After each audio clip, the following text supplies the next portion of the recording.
to Love Where You Live, a podcast where we have conversations about why it's awesome to live in Boulder. And today I am joined by someone who's going to be my friend. He's not my friend yet, but I'll just give this intro. He's a legend in the running world here in Boulder. Just absolutely was recommended. A couple different people said, come on, get him on the show. And the reason is that this University of Colorado Buff alum, correct, has set some major records, including the one that stuck for me was at 61. He ran 4:49 for the mile. This is Dan King. Dan, thank you so much for being here. Well, thank you so much for having me on your podcast. I've listened to a number of your shows by now, and I realize you like the same kind of people I like. There you go. And I think that's it. That's fair. What a good little assessment. I think that is why one of the little perks, Dan, about having this podcast is that I get introduced or suggested, or someone will just have a mention a name in a conversation, and I say, well, we need to introduce ourselves and have you on the show, and that's with you, Dan. So I'm psyched that you're here, and everybody gets to watch me become your friend or listen to me become your friend, or you my friend, over the next little bit. So let's just dive in, because that was a very small intro, and I want to learn more. So you said that you've been here since 1978. Is that right? Or 1977. 77. All right. So you've got a lot of history here, but we're going to throw it even back before that. Tell us where you grew up and what was it like growing up, young Dan King? All right. Our family. I'm from the Bay Area. I was born in Fremont. Okay. My family lived some years in Fremont, then Placerville, and then, my dad went back to Stanford to get his doctorate in education. Oh, cool. So we lived on Stanford campus in married student housing, family of 6, 4 kids. Wow. For, I think, 3 years. Is that right? And that was just a fun place to be a kid, living on a university. How cool. And then my dad graduated. He has a doctorate in education, or had a doctorate in education, and my parents picked Colorado Springs. Okay. As the place he would take his degree and go get his first, new job in the field that he had studied for. So we moved to Colorado Springs in 1970. Okay. All right. And so Joe, could do the math, but so what age were you living on the Stanford campus? That's fun. Yeah, I was roughly probably 7 till 10 years old. Okay, cool. Or maybe 8 to 11. How cool. How cool. Okay. So so then in that time, and just as a youth, were you into sports, or was that something that came later in life? That was what was so fun for me, because I think I was one of those kids who loved to read about sports and dream about sports. And then to be able to just wander around a university like that, and take in all the things that were related to sport there was super fun. How cool! Could go watch, Division I baseball games and track meets, and all of that stuff was just during different times of the year going on. Right. I used to go watch. The quarterback at the time on the football team was Jim Plunkett. Oh, no way. Yeah, which was really awesome. Yeah. So that was super fun too. That is cool. So you were exposed visually, you were a spectator, you were growing and learning about it, reading about it. But did you ever pick something up? I mean, in those 7 to 10 or middle school years, were you an athlete of any type? Not of any note whatsoever. Okay. But I used to dribble a basketball all the time. Yeah. Like I'd walk around Have fun. and just dribble a basketball. That was the funnest thing ever. Yeah. And so then you had 3, tell me about your siblings. You had 3, older, younger? 4 of us, 5 years apart. Oh. So I have an older sister, a younger sister, and then a younger brother. All right. And all 4 of us ended up actually in this town going to the University of Colorado. How cool. Yeah. All right. So you were, Stanford area, bounced to Colorado Springs, and now you're about what age? I think maybe 11. It was last year, back then it was elementary school and then junior high school. Sure. So it was my last year of elementary school. Gotcha. Okay, so like that sixth grade. Yeah, I was 6th grade. Okay, and was that a fun place, Colorado Springs? Did you like it there? It's Colorado Springs is beautiful. Yes. We were close to the west side, which is near Manitou Springs and near the Garden of the Gods. Gotcha. It is beautiful there. Yeah, it is gorgeous. You know, when I eventually left Colorado Springs, I never had any interest in going back. Interesting. So yeah, we'll probably get tells you something a little bit more into that. But okay, yeah, we will. All right, so you're there, middle, sort of 6th, 7th, 8th. You're starting a new life and getting integrated, and you can tell I'm sort of fishing for something here because I'm like, all right, well, I have dropped it where you are this incredible runner later in life. When did you discover running? Because I'm assuming you did it in high school at some point. So yeah, my running journey was kind of a little bit interesting in the sense that my dad was a competitive runner. Okay. He ran at Stanford. Okay. And then he had Olympic aspirations. Is that right? Post college. Oh, nice. Right until he started having kids, and then I think he got a bad injury, and then just life. Right? Yeah, for sure. Yeah. So all of my siblings are good runners. Yeah. And my younger brother took it up really young. Okay. Like in middle school. Interesting. And I wasn't interested in running at that age, and so I'm kind of fishing around trying to figure out what sport I could do or should do. Right. And my best friend across the street was a wrestler, so we started to wrestle together. And then I went out for wrestling in junior high school. Yeah. And I did it in junior high school, and then I continued to do it in high school. But I was just so at it. Yeah. It really wasn't very good. Yeah. But I think I was trying to carve my own space in a non-running way. I understand. All of my siblings ran, and my younger brother was really good at it. Okay. And he was 3 years younger. And I don't think anybody at that age wants to be compared to their little brother and have their little brother be better at That's right. than something. That's right. Yeah. If there's that comparison, it's because little brother's chasing big brother. Right. Yeah. Okay. So you're wrestling. Were you good at wrestling? I was okay at wrestling. I would say I was mid. You were mid. I was I was a late bloomer. Okay. So I was light because I was small. So I wrestled 98 and under both my sophomore year and then my junior year of high school. Okay. Nice. And then at the end of my junior wrestling season, which was in the winter, I was varsity. Yeah. But it was like so difficult to make my weight before the meets. You weigh in like on a Thursday, and then you wrestle on Thursday, maybe you have 2 on the weekend. And then, I would always have to cut weight and then gain weight. And cut weight. And it was a horrible thing. And so I got through the season, and I realized there's no way I was going to be 98 and under the next year. Right. And there was also no way I was going to beat the kids 1 weight up or 2 weights up. Right. Because those guys were good. Yeah. And they were the same age as me. Okay. And so I was like, so next year, if I go out for wrestling, my best case scenario is I'm junior varsity and I don't even think they let you do that in high school when I was in high school. Right. So I was like, all right, what am I going to do now, right? I thought, well, maybe if I go out for track, at least I'll show up for wrestling next year and be fit. Yeah. And I'll have a better chance to at least be a little bit more successful. So I just kind of made the decision I was going to suck it up, comparisons be damned, and go out for track. And so I went out for track the spring of junior year. And it kind of had it in an auspicious start. My dad was excited because he gave me something. He could coach me. For sure. And actually started running with him. And then, my first track meet was at 800 or 880. Back in the time, 880 yards. It was a quadrangular 4 schools. I took dead last. Oh, wow. And I was like, yeah, okay.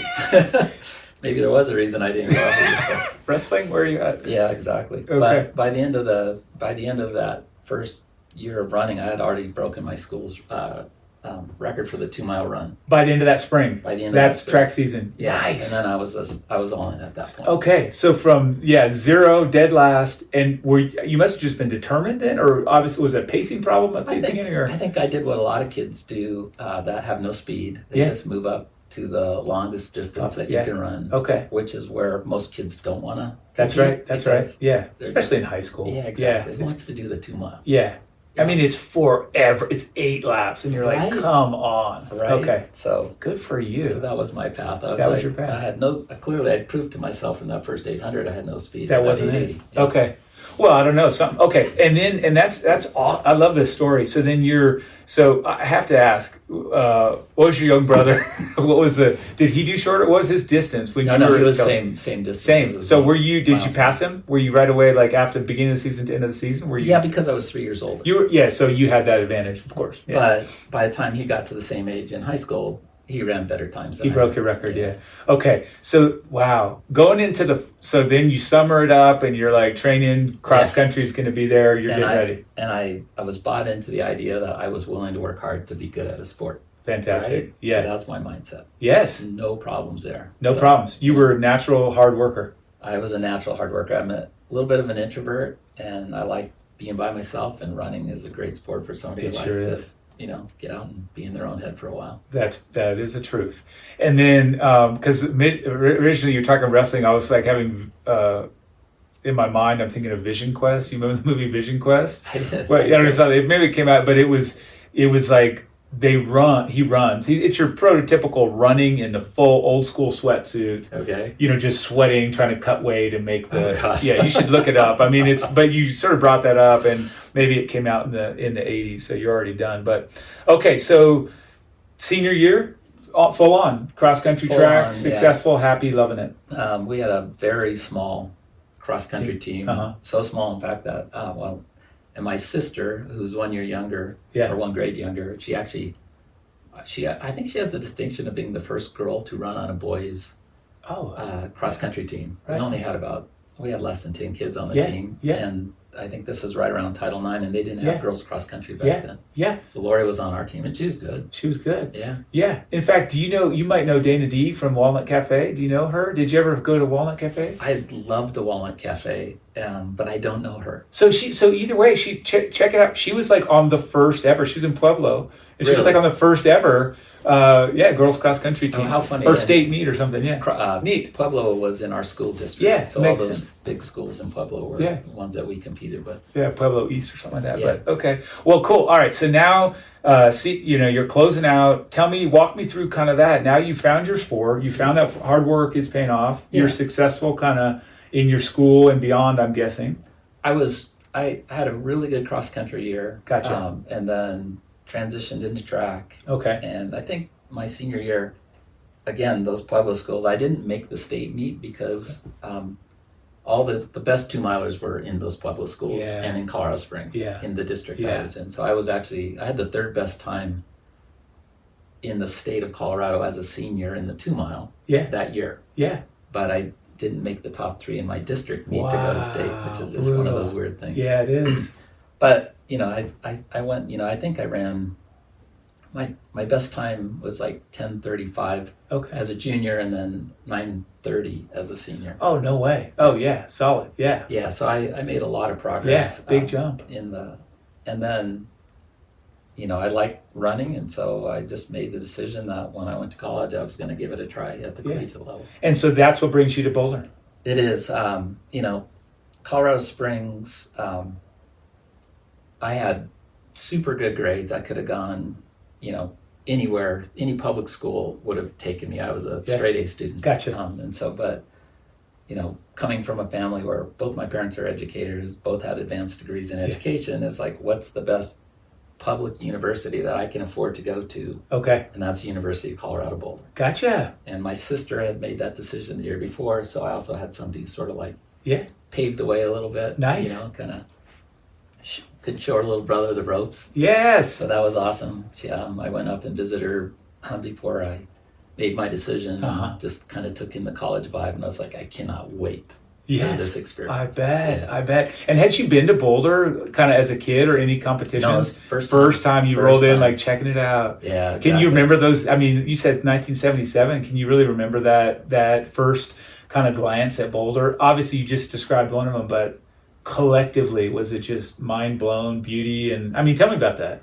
I think it was kind of wild to go there because there's so many things going on when you're moving out of your home for the first time ever. You are going to have freedom. Yes. Right? Yes. No supervision. Yes, whatever.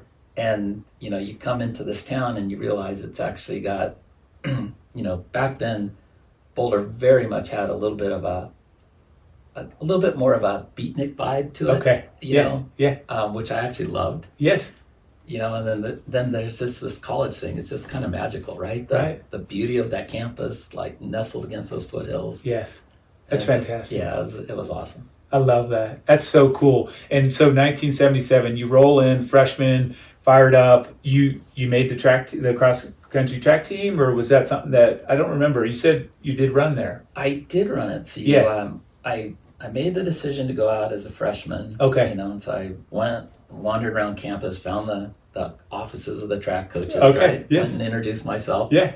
Said I want to go out for the team. They said, okay, here's what you have to do. Uh-huh. Blah blah blah. And I went through the process, and then I showed up for the first meetings and started running with the team. Yeah. As a walk on. Yeah. And I didn't stick. It wasn't like the right thing for me. I think that there's something holistically that's kind of overwhelming about being in college. Yes. And while I still in my head wanted to run, there was something that just wasn't right for me right Interesting. then. You know?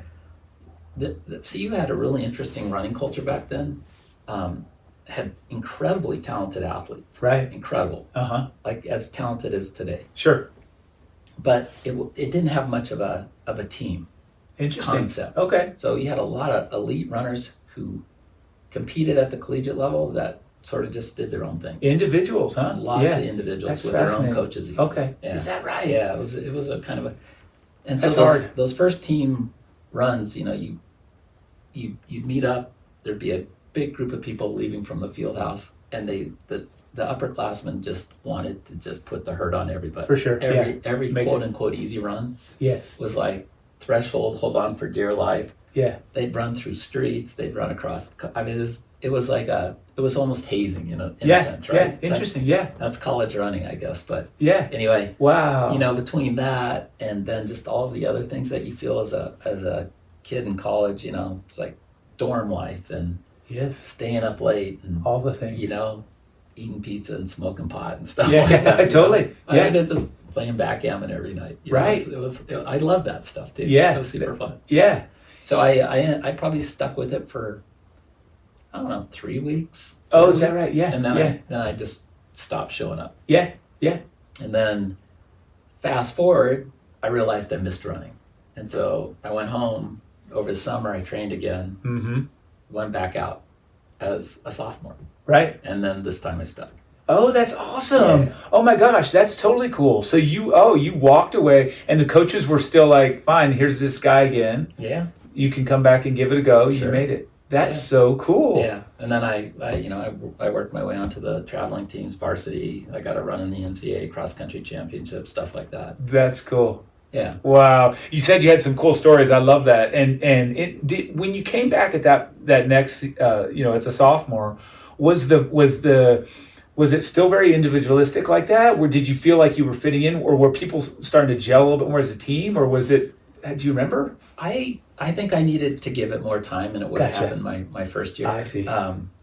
You still had a little bit of that dynamic where you had some athletes that had their own training Sure, programs, sure. and really incredible athletes, Yeah, right? I bet. But you still hung out with them when you went to Cool. meets and stuff. Yeah. And so, and I liked the coach. Yeah. I liked the group of guys that wanted that coaching. Yes. Which wasn't everybody. But Okay. it was some of them. Was it like what was the type of coaching back then? Was it a high mileage? Was it kind of was it thoughtful? Was it, can you describe sort of what you liked about it? Because I know we're going way back here, but it's cool. It's fun to do. I think at the University of Colorado at the time, if you're going to be able to run with the varsity kids, you are coming in with base. There's nobody who's not showing up with base that's going to be able to train at that level and then compete at that level. Those kids are good. Yes. Right? Okay. And, like in cross country, we did a lot of running up, from basically from Canyon up to Chautauqua, up like 6th Street. Right. Or Grant or those streets that just nice long climbs. A lot of intervals over there, a lot of that kind of That's stuff. cool. We would get in vans and we would come out into this neighborhood or, kind of in the Lake Valley area. Yeah. A lot of dirt roads over there. We do a lot of mile Yes. repeats, stuff like that. How cool. Yeah. So, I feel like the workouts were just kind of what you'd expect. You show up, you're fit, you Yeah. have base, you're going to do, combination of some threshold training and some kind of harder interval stuff. And they just sort of are building and progressively challenging you throughout the year. And then you start traveling and doing some meets and stuff. Yeah, but it clicked with you. That's cool. And it stuck. All right. So then you get through school. What did you study in school? I got my degree in chemical engineering. Okay. So something easy. Took an easy. Yeah, I took the easy. Took the easy route. I came from a very middle class family, right? But I couldn't have afforded to go out of state for college, so I stayed in state, and then applied for all of the financial assistance I could get, which included work study, which meant I had to work 20 hours a week. Yes. So I worked at the CU Rec Center for Ridge Castro. Yeah. Wow. Yeah, it was fun. And then I had my track obligations and running obligations, which are fairly, they take time. Solid, yeah. And then I'm trying to study chemical engineering, and I'm trying to be a college kid. Yeah. So I did a lot of things and probably didn't excel at anything because I had so many things. Because you had a lot, but you did well. In my life. Proper Renaissance man there. Yeah. Jacko, yeah. Well, good for you. I mean, and I think that it comes back to what you said. You determined early on that, hey, I'm willing to do the hard work and I know it works. And so now you're in there doing it and applying it across many levels. Right. So when you finish up school, you do 4 years of school, 4 years of running, or 3.5? 5. 5. Okay, 5 years. 5 years of school. 5 years of school. And probably 3 years of running. Yeah. And so when you're wrapping up, are you? Well, so I had a really, really good junior track season. Okay. I was fit. Okay. So, I made huge progress. My 5K time, I got it down to 14:30 from probably in the low 15s the year before. Fantastic. And I was on a great trajectory, and I knew I had one more year of college. Yes. And I was going to make the most of it. Right. So I went home to Colorado Springs. I had my waiting tables job, and but I trained every day, and I really ramped up my mileage that summer. Okay. Mostly just running though. Yeah. And then around August, maybe about 2 weeks before I came back to campus, I started to have a little bit of a pain in my right heel. Right. I was like, "What's this?" It felt like I was always just like a small pebble was underneath my heel, and every time I would take a step, I would just felt like it was bruised almost. And anyway, it turned out to be plantar fasciitis. Right.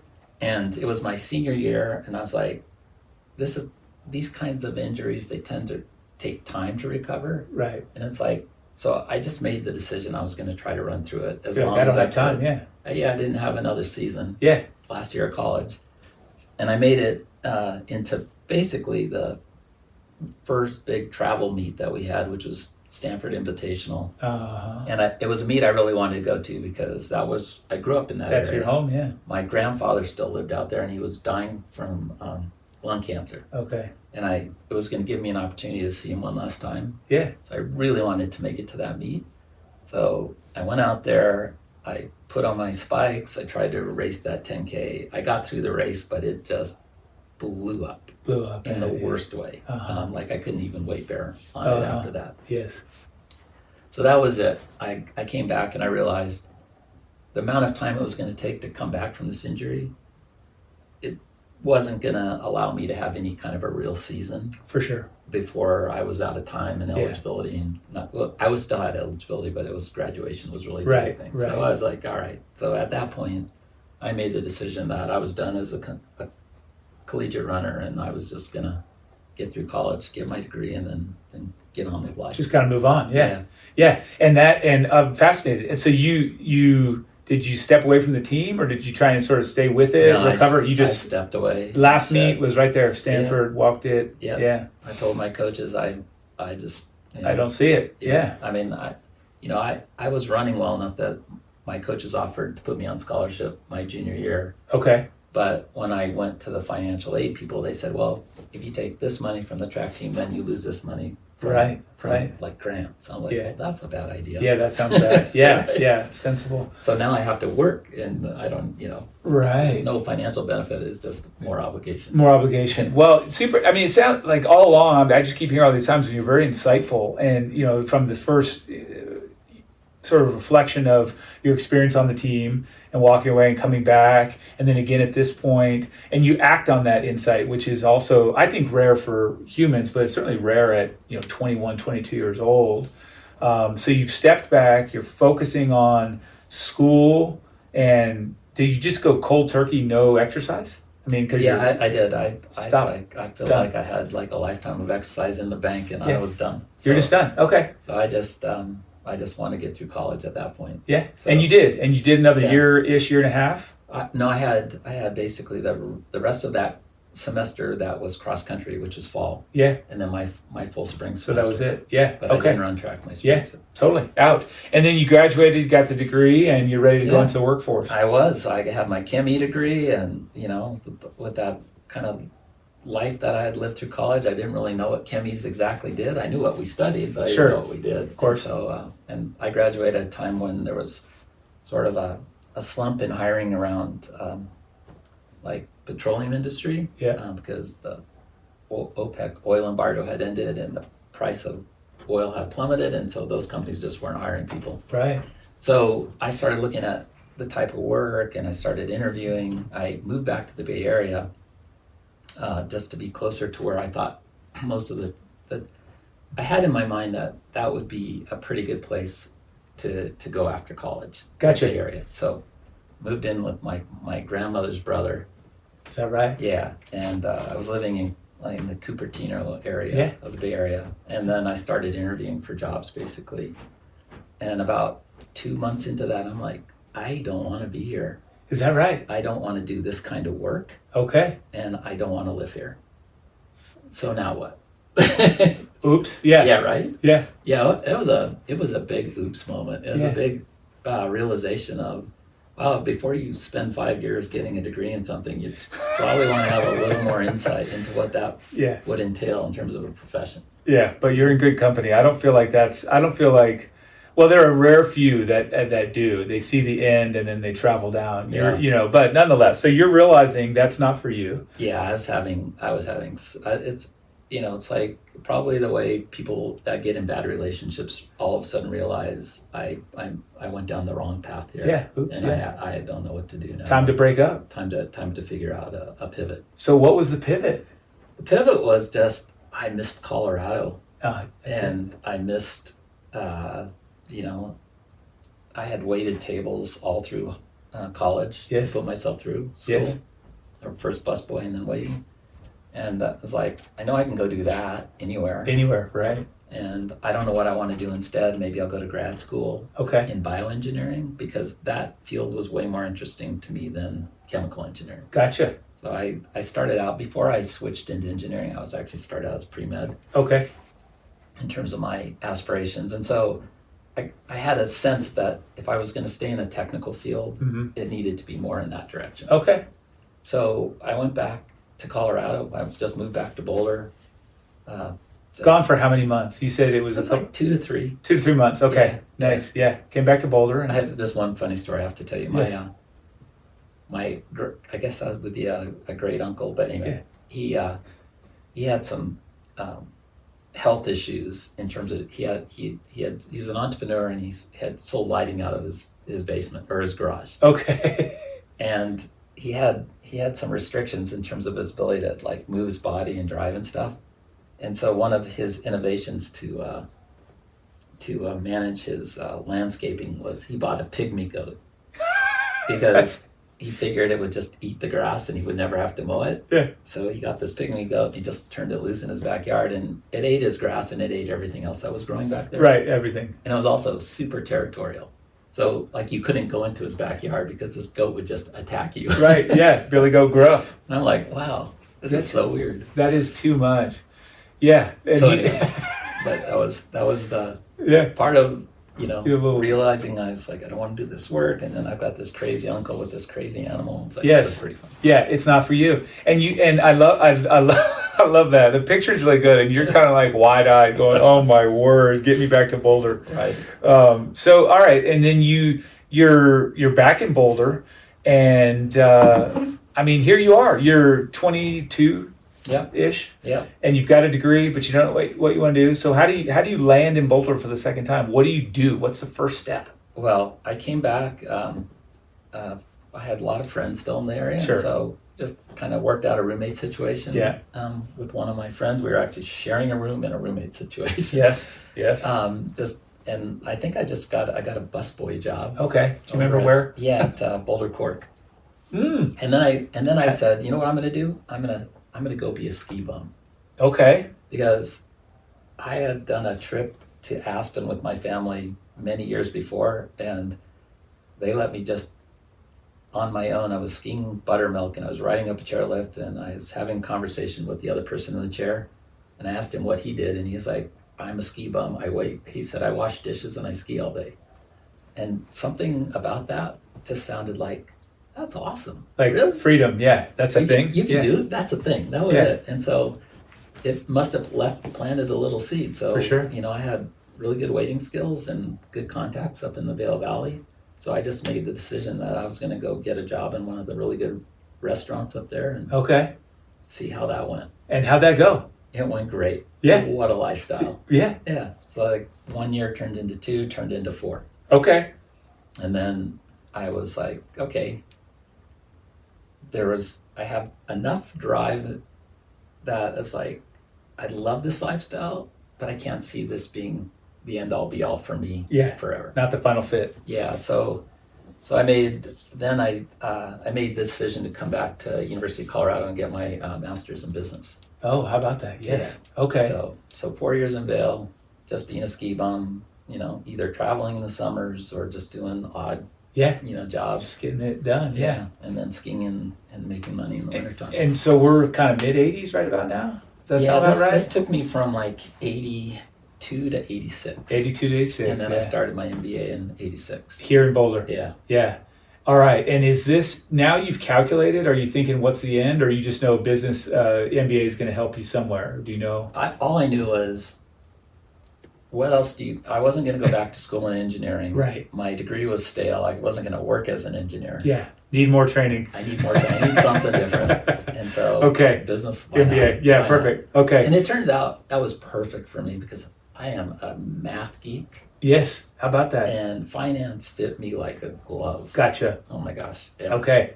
Interesting. And now we're sort of your third arrival back in Boulder. Right. You've seen it change. You've changed. Right. I have to ask, is running still a distant memory, or have you picked that up a little bit throughout those years? I started in my 20s now. I think I would come back down and like run Boulder every year just because. Just because there it is. Yeah. Like there were reasons to be in Boulder. I have all my siblings went to CU Boulder. Yeah. And my brothers pretty much stayed in the area. Okay. And my little sister left for quite a while and then came back. Okay. So they both still live here. Yeah.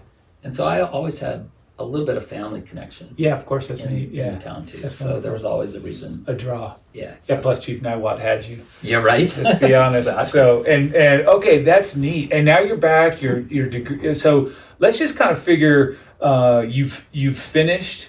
You have the MBA, and now you're going into the workforce again. Right. Are there thoughts of leaving town, or you're still pretty grounded and you're like, nope, I've tried that before. Boulder's proper home now. When I finished my MBA, it was like I studied. My emphasis was finance. Okay. I had the right skill set to kind of go into like financial analysis types of roles. Yep. So those were the things I was interviewing for, and I had 2 hot prospects. One was working for Hewlett Packard in their factory in Loveland, Colorado. Is that right? And the other one was a startup in biotech in Boulder. Perfect. Paid less, way more risky, fit me like a glove. 100% your choice. I could call that one for you.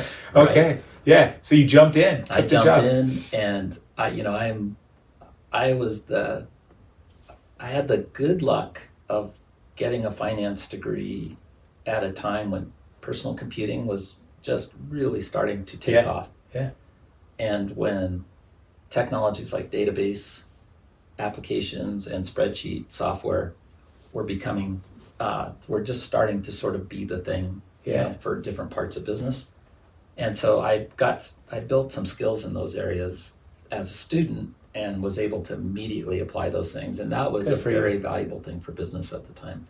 being able to, build budgets and then load the data into accounting software and then be able to extract stuff out of there. It was like magic for the For people I sure. worked for. So Man. I kind of was the benefit or the beneficiary of some really good timing. Yes. When I graduated. Yeah, and you were fascinated. You were good at it, and you liked the right stuff. I did. I was really good at what I. Yeah. It was so interesting for me too to even now to reflect on. It's like, wow, that was such a good fit. Mm-hmm. For what my interests are. Yeah, for sure. Because I could do that kind of work all day long, and actually, it would just be jazzed up by it. And you love it. And you also started by saying you're an introvert, and to be analytical and be in the numbers, you're at home. You could spend, The old spreadsheet models back then was like, that was just candy for me. Yes. I loved it. Oh, that's so cool. Yeah. Wow, good for you. Okay, I love that. And then I mean, some of those years now we're sort of mid to late 80s. And what's Boulder like back then? Are you? Yeah, I mean, Boulder had like, I don't know, it over the years, it's just slowly but surely transitioned from, for me, what it feels like just, it's always had kind of a nice liberal flavor to it. Sure. But it's also felt to me like it's gotten more, like a little bit more uppity. A lot more wealth has come into Boulder and professional jobs. And a lot of sort of the early character that I kind of picked up on, that's still in Boulder, but it's sort of being kind of supplanted by, It's not the front runner. You said beatnik. I mean, Boulder had this really kind of cool hippie vibe. For sure, right? hippie vibe. Especially the downtown part of Boulder around Pearl Street and stuff back then. Yeah. It's very cool. Yeah. I mean, I think, yes. And and as a late, certainly compared to you, a much later comer to the town and whatnot, I've seen it in my years here. Like you said, start to that vibe be a little bit supplanted by some other vibes. It's still there and it still surfaces and you still run into it, but a lot of change in that regard. But you're still loving it. I mean, you're not kind of you love the job, you love the vibe. Your family, you got some family here. Yeah, you're not longing for something else. No, it's that on the professional side, there was a point where I realized. So I worked in this biotech company. It lasted 1 year, and then I got laid off. Okay, because it was a company that was developing an immunotherapeutic drug to treat cancer. Okay. And it failed. Yeah, it didn't work. So you can't keep going. Yeah, you can't keep going, right? And so most of the people half the company got laid off when I got laid off, and eventually it took its capital, acquired something, and did some other things. Gotcha. So then I did another couple of biotech things, and I realized that the best biotech opportunities, if I really wanted to stay in biotech, would be to go to the Boston area. Right. Or back to Silicon Valley. Yes. And I wasn't willing to make either of those decisions for my career. Gotcha.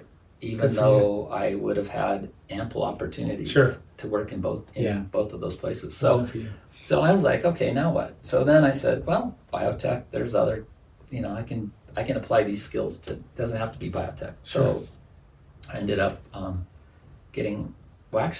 went and got a job with Breckenridge Ski Corporation for a couple of years. Oh, right on. Which was awesome. Yeah, I got to do my finance work, and I got to ski every day there too. So it's like, that works. Best of all worlds. But I had met my wife while I was in MBA school. We met at CU. She was an exchange student from Germany. Okay. And so when I was up in the mountains, she was down here in Boulder, and so it was that long distance relationship. At some point, I had to come back to Boulder. So I was up there for a couple of years. Then I came down. Then we started living together at that point. Yeah. And I ended up then transitioning to high tech, so telecommunications. Right. Okay. So again, finance work, loved that too. Didn't really matter to me that I wasn't biotech. I just had really an interesting skill set to support biotech. But, how cool. Yeah. Very cool.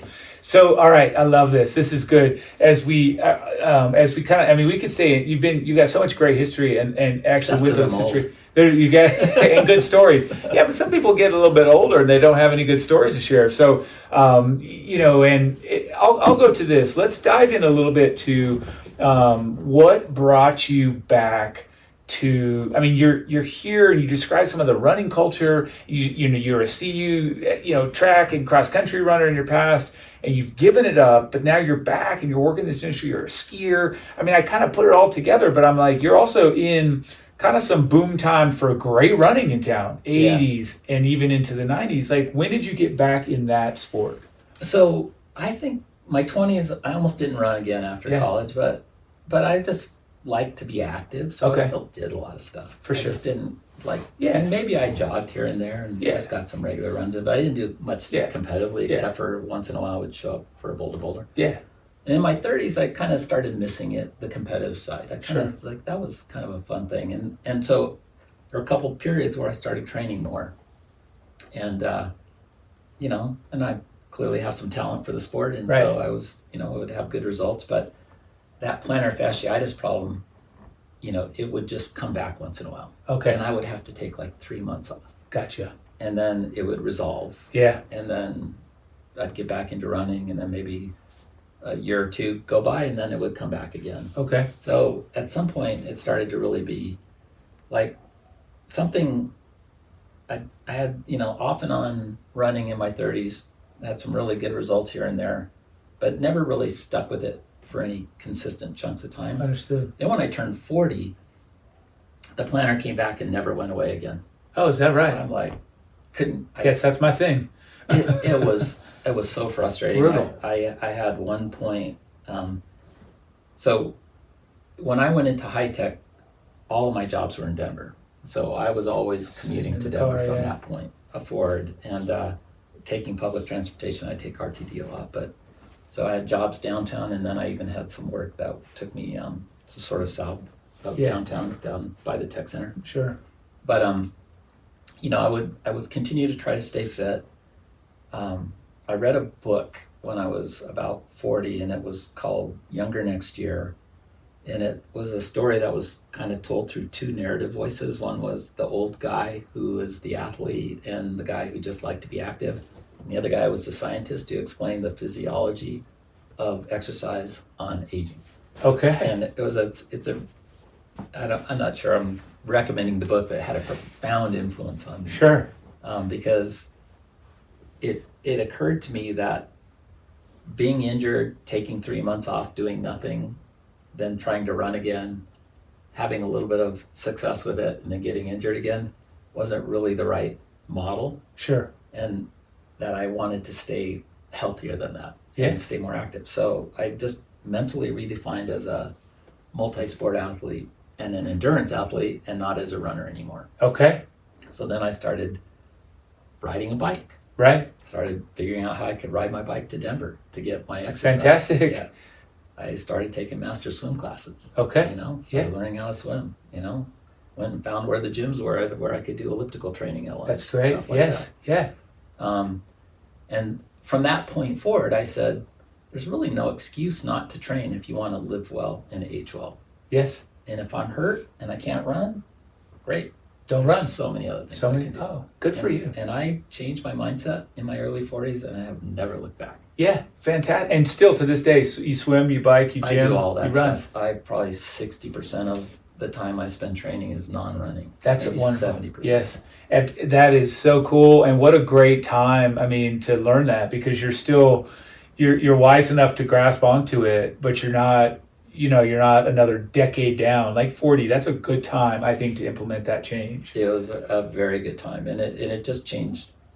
I changed a lot of behaviors because of that. Okay. Started not letting people schedule me at lunch at work. Yeah. Because we had a gym in the buildings. There you go. That's what you do. Go to the Right. gym. Perfect. Okay. Exactly. And I started not letting people schedule me for meetings on Tuesdays and Thursdays, because those were the days I was going to, at least first thing in the morning, because those are the days I was going to ride it. Right. What was the, just drop this on us, what was your preferred route? Because this was you could ride on 36 back then pretty well, but. No, you couldn't. You couldn't at that point? No. Okay. So what was the way in? So basically Marshall, up the hill, down to McCaslin, up McCaslin, down to Sims. There you go. All the way down Sims, over to Wadsworth. Okay.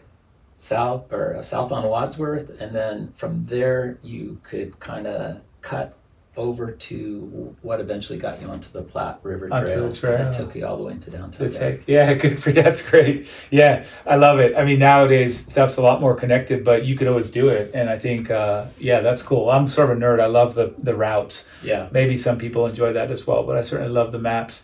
And then, all right, let's talk about nowadays. I mean, here we are now, 2025. We're looking at 53 years of, I don't know if I've done the math correct, 48 years.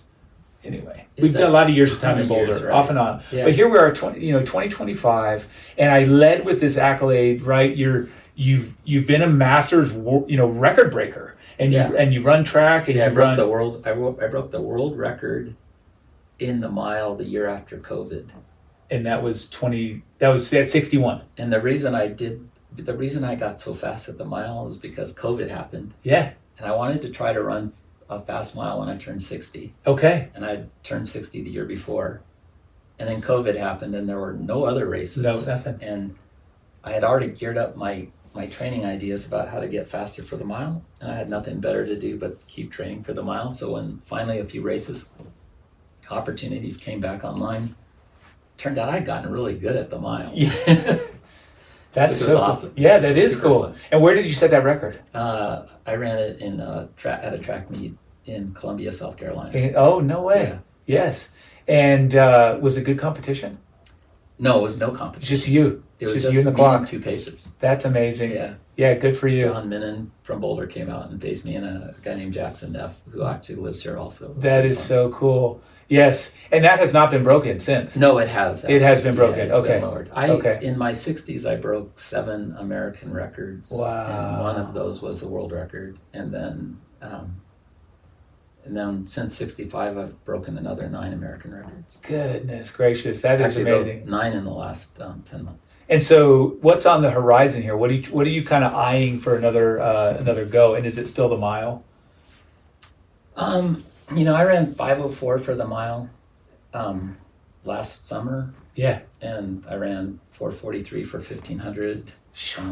And tell everyone how old you are. You may have said this. 66. 66, and so at 65 you ran the 5:04. Yeah, and at Yes. 66, just in the last 2 months, I ran 36:15 for 10K. Okay, smoking. Yeah, 17:38 for 5K, Wow. 4:45 for 1500 meters. There you go, folks. Write those stats down. I love this. Okay, so are you training for something? Is there something on the horizon near term that you're going to try and race?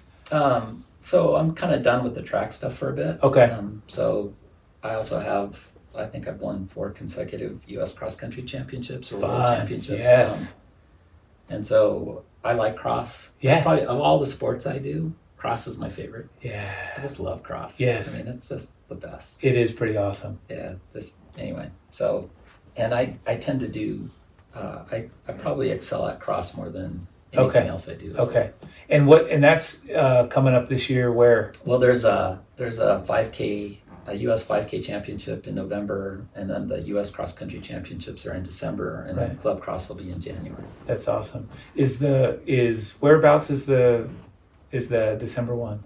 It's in Portland. Portland. Very cool. Yeah. Awesome. And what do you run? What distance for you then? Is it? Those will both be 8K 8Ks. races. Yeah. Yeah. I love it. So tell us now, we're here in Boulder. We want to hear where do you run? What's your favorite sort of way to train for? You mentioned swimming, biking, gym, running, all that. 60% is not running. So where do you like to train here in town? So I, historically, I have loved to run trails more than I've loved to run on paved surfaces. I understand that. I will say that the advent of the carbon fiber shoe has made running on bike paths way more tolerable and decent than it ever used to be. All that good foam in there my too. God, Yeah, it's like crazy. It is crazy. It is. But having said that, I think my first preference, I just love running sort of the west part of Boulder. West part of Boulder. So where, like on southwest, central west, northwest? I can't even tell you how many miles I've logged over my life on Sanitas. Yes. up in the Chautauqua area, Yes. Mesa Trail. So you like the good, steep, up and down trails. I do so much hill training even now. I start behind NIST and I run up to Kohler Mesa up that way. Beautiful. And I'll do intervals up there because Yes. I just like the consistency of the grade, and I don't have to worry about like stumps and tree roots and stuff like that. Mm-hmm. So it's a good place just to do some of the hill, quality hill work I like Yes. to do. But I love to just run on the Mesa Trail. I like to go down to El Dorado Springs and run Mesa Trail on the kind of the south end of it. The south end of Mesa Trail. Yeah. Fantastic, yeah. And then occasionally even over by Marshall Mesa. Okay, yeah. Absolutely. And is home kind of in that part of Boulder? I live really close to Platt Middle School. Oh, nice. Yeah. Oh, yeah. Yeah. Okay, Cherryville area, kind of Yeah, in that. By exactly. Okay, that's a neat spot. And then you have good access to, Bobo Link. I And run Bobo Link. Yeah, probably. If there's one trail that I have run the most in my entire life, it's Bobo Link. It's just it's so nice. I mean, And it's always been close to where I've lived in Boulder. Yeah, always out there. Yeah, that's a good one. And then what about, as far as, are you riding a mountain bike, a gravel bike, a road bike, all of the above? Where do you go for that? I've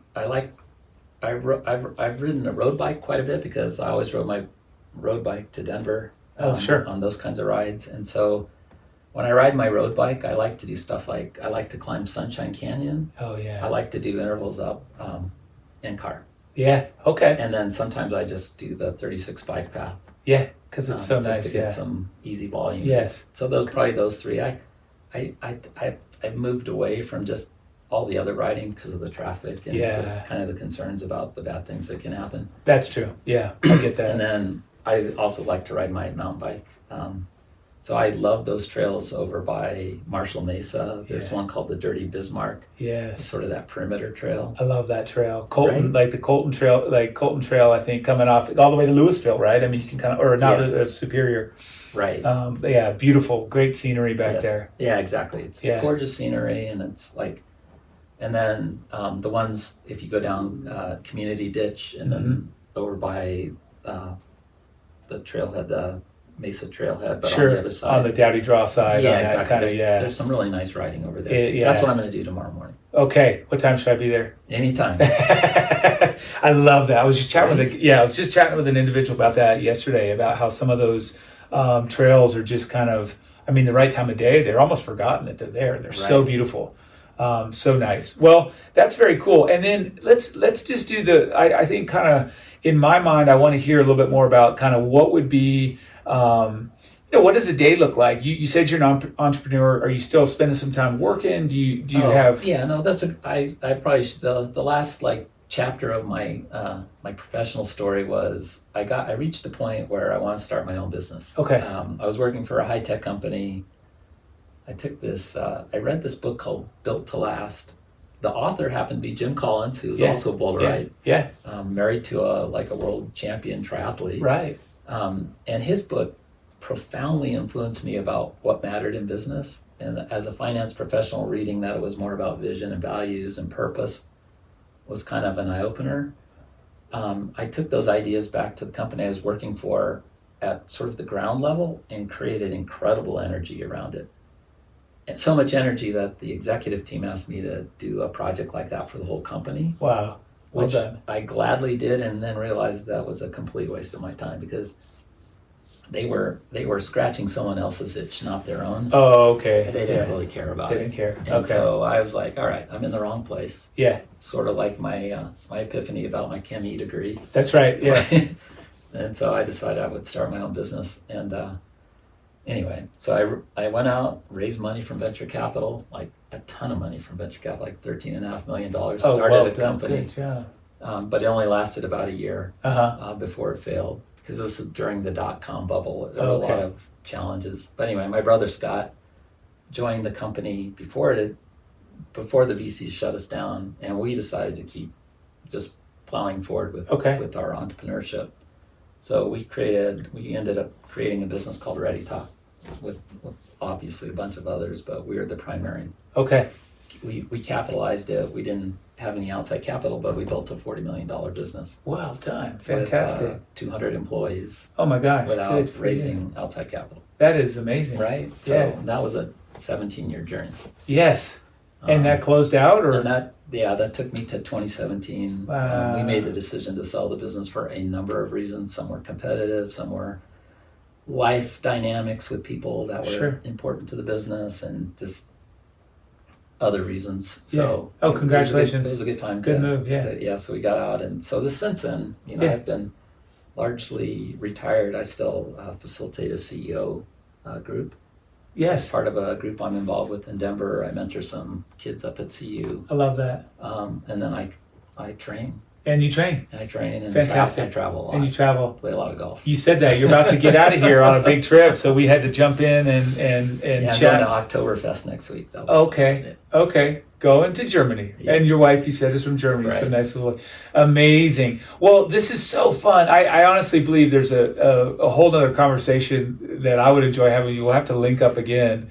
It doesn't have to be recorded. But tell me this, as we kind of close out, walk us through a perfect day. If you could craft just a day, we want to see how you spend it. Let's try and stay in Boulder, County, pretty close, but start to finish. And you can pick a winter day, a spring, summer, fall, anything you want. It can be just it can involve a trip up to Eldora or Rec. Just give us, and I'll give you a little, I'm still asking so you can kind of dive into your brain, but come up with, how would you spend a day, start to finish, be as detailed as you like? So almost every great day for me starts with exercise. Okay. I have, my Oura ring says I'm a mid-morning chronotype. There you go. I like to train between 9 and 11:30. That's your spot. Yeah, that's my sweet spot. And do you sleep all the way? What do you do before that? So give us you're up early. I get up, I have a couple of cups of coffee. Okay. Read the paper. Yeah. Usually it's online, but then stuff like that. Yes. Hang out at home. Chill. Okay. Have conversations with my wife Monica. I enjoy our morning time together, and then fantastic. Then I move into psychologically. I need to train every day. I like that. I just have to. Yeah, understood. And then that, if that's going to be a perfect day, it's probably going to be a run. Okay. The next thing down would be a mountain bike day. Okay. Because the road biking is fun too, but it usually involves more pain than the mountain biking for me, because it's usually just going up in car doesn't feel good. Or it's in car or sunshine, at lactate threshold. Yeah. A little bit more burning. Right. Okay. And then then I'll come home. I'll have a big lunch. If I'm going to go out to dinner, I would go out and do it probably at the Rio. Nice. Love the Rio. Okay. And the reason I like the Rio is I'm plant-based. Yeah. So, okay. I've been plant-based since I was 50. Is that right? So 18 years, 17 years. No, I can't remember. You said you're 16. Right. Yeah. Okay. Thanks. Carry on. 16 years. Wow. Yeah. Okay. So the Rio, what would you have at the Rio? They're just so good about customizing their menu to your preferences. So just their basic bean burrito without the cheese. Perfect. With lots of guacamole, man. There you go. Their guac is awesome. Their chips are awesome. Their margs are awesome. And there's a lot of things on their menu that I can eat and enjoy. I love that. And they have that awesome deck up top. They do. Fantastic. So it'd be this time of year. It'd be fall. And maybe in the afternoon I'd have gotten a round of golf in too. There you go. Before I got to that point. Where do you play? Favorite place or top two? Indian Peaks. Okay. Yeah. Nice. That'd Perfect. Be number one. That's a spot. Flatirons number 2. Yeah. There you go. Yeah. Very good. Or Okay. Lake Valley. My brother has a membership out there, and we play out there. You play out with Scott. Yeah, I love that. Very cool. Yeah, it's a neat spot. A lot of good spots here. Wow. Okay. That sounds really fun, and I bet you have that day fairly often. I mean, that's not a strain. Yeah, I probably play 1 or 2 times a week. Okay. The golf part. Yeah. The training is 7 days a week. 7 days a week. Yeah. Yes. And I don't even take rest days, because unless I'm hurt. Yeah. Or unless there's just a travel day, or unless I'm just paranoid about an upcoming competition where I just want to be a little bit more tapered. A little fresher. But otherwise, I train because I like it. Yeah, you enjoy it. It's your life. It's the lifestyle. For sure. No, I 100% understand that. So, well, this is awesome. I mean, I guess I did send an outline. I don't know if we came close to following it, but is there something that you thought, hey, I'd love to share this with Michael and whoever's listening before I just say the adios? I just think that I think more people need to hear the message about how important it is to have just a committed, consistent routine around physical exercise, Okay. and secondarily good nutrition. Yeah. Because it's, you only have one body, and that one body is going to take you through life. That's the only one you get. It's it. No returns. And I just think people have to appreciate that the quality of life, especially once you're into your 60s, and I assume into the 70s and 80s, is so influenced by the decisions you make around exercise and decent nutrition. And I wish more people would appreciate Right. how much influence they actually have on how this is going to go for them through, quote unquote, the senior years, right? Well, yes. Like, I'm at the age now where I can take RTD to Denver for $1.35 because of my age. Right. Or, seriously, I sometimes look at this stuff and I'm like, I don't feel that old. Right. Well, yeah. And when you look around and you see people that are seniors, we all have gray hair. Mm-hmm. Some of us are starting to slope a little more. Mm-hmm. People are being very careful about how they move because, bad things happen when you fall and stuff.